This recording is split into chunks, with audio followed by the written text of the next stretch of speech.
नासिक जिले के पाखंडी बाबा अशोक खरात के कृत्य की हर तरफ निंदा की जा रही है। वहीं इस मामले को लेकर विपक्ष भी काफी आक्रामक हो गया है। जहां कांग्रेस विधिमंडल के नेता विधायक विजय वडेट्टीवार ने यह मुद्दा विधानसभा में उठाकर क्या मांग की, आइए जानते हैं इस खबर में। नासिक जिले का पाखंडी नराधम बाबा अशोक खरात का मामला सिर्फ महाराष्ट्र नहीं पूरे देश में काफी गूंज रहा है। गौरतलब है इस नराधम के ऊपर काफी महिलाओं के साथ लैंगिक शोषण के साथ अनेक गंभीर आरोप लगे हैं।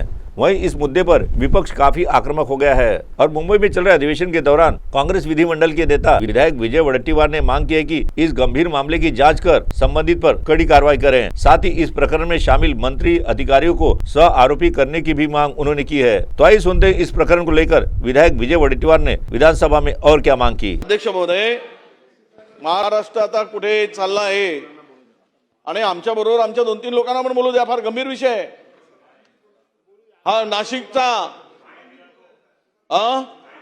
हो, पाणीच दिलेल्याचा विषय आहे। कोणतं पाणी तेही सांगतो ना, ओशोक पाणी दिलेला ते पण सांगतो। अध्यक्ष महोदय, आता त्याची सगळे जे भेटलेत ना, जे भेटले त्याची HIV टेस्ट पण करून घ्यावी लागेल आपल्याला, ते पण सांगतो ना। जेवढे भेटलेत ना त्या बंधू बाबाला सगळ्याची HIV टेस्ट गव्हर्नमेंटनीच करून घेतली पाहिजे, नाही तर संसर्गजन्य रोग होईल, सगळेच मरतील। त्यामुळे थांबा जरा। अध्यक्ष महोदय, या अशोक खरात या बंधू बाबांनी जे महाराष्ट्रामध्ये हा बंधू बाबा हा ज्योतिष्य सांगतो, काय सांगतो, देवाचा अवतार सांगतो आणि अनेक जवळपास 100च्या वर याचे कारनामे पुढे आले, त्याचे व्हिडिओ क्लिप पुढे आलेले आहेत। देवाच्या धर्माच्या नावाने फसवणारे जे काही बंधू तयार होत आहेत महाराष्ट्रामध्ये, प्रगत महाराष्ट्र म्हणतो आम्ही, पुरोगामी महाराष्ट्र, सगळ्या दृष्टीने पुढे जाणारा महाराष्ट्र, आणि यामध्ये असे जे काही अडकले जात आहेत अध्यक्ष महोदय, यामध्ये राजकीय क्षेत्रातील लोक, काही IAS अधिकारी आहेत, IPS अधिकारी आहेत आणि त्याच्याबरोबरच या सगळ्यामध्ये काही महसूल विभागाचे अधिकारी आहेत आणि या सर्व अधिकाऱ्यांनी मिळून अध्यक्ष महोदय जे काही त्यांच्या बरोबर खरं तर या सर्व जे भेटलेत, जे व्हिडिओ क्लिप आलेत, व्हिडिओ क्लिपमध्ये आलेत, व्हिडिओमध्ये आलेत, त्या सर्वांचे CDR मोबाईलचे चेक केले पाहिजे। या सर्वांना जे घाणेरडं कृत्य, अशोभनीय, म्हणजे हा ओशोक नावाचा जल तयार करायचा, ओशोक, आणि काही लोक तर ते ओशोक जल घ्यायसाठी जायचे आणि हा ओशोक जल त्याच्यामध्ये तो वियाग्रा टाकायचा। ते सुद्धा तुम्हाला माहित आहे। त्यावेळेस गुलाबरावजी, त्यावेळेस ते कोण देणारे होते, कोणाचा आग्रह होता ते पण मानायला लागलो ना तर मग चुकीच्या दिशेने जाईल।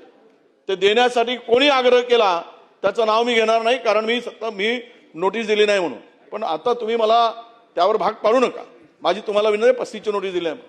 अध्यक्ष महोदय, ह्या बंधुगिरीमुळे पूर्ण महाराष्ट्राची बदनामी झाली आहे, संपूर्ण देशामध्ये, आणि ह्यामधून महाराष्ट्राच्या बदनामी बरोबरच ज्या दिवशी हे सगळं प्रकरण पुढे आलं, एका हॉटेलमध्ये 3 IAS अधिकारी त्यांच्यावर कारवाई होऊ नये म्हणून मदत करत होते, हॉटेलमध्ये बसले होते। IPS अधिकारी, त्यांनी त्यांचा सुद्धा यामध्ये सहभाग आहे, त्या आरोपीला वाचवण्याचा प्रयत्न झाला। आज संपूर्ण महाराष्ट्रातील जनतेची मान शर्मेने खाली गेली, अशा प्रकारचं एक मोठं लाजवणारं आणि शर्मेने मान खाली घालणारी ही घटना अध्यक्ष महोदय।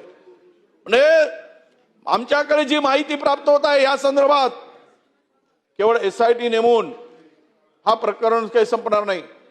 अरे खुद्द महिला आयोगाच्या अध्यक्ष, ज्या महिलांच्या अधिकारासाठी, त्यांच्या न्याय हक्कासाठी तिथे त्यांना बसवलंय, संविधानिक पद देऊन त्या जाऊन तिथे त्या बंधू बाबांच्या पायात पाय धुतात आणि अशा व्यक्तीला, अशा प्रवृत्तीला समर्थन करतात।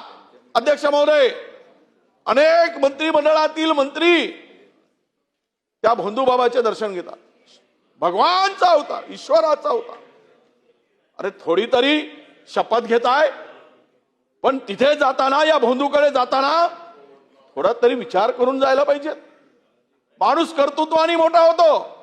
अध्यक्ष महोदय, हात दाखवून बंधुगिरीवर विश्वास ठेवून ज्योतिषावर विश्वास ठेवून माणूस मोठा होत नाही. पण काही लोकांनाही सवय लागली, तांत्रिक मांत्रिक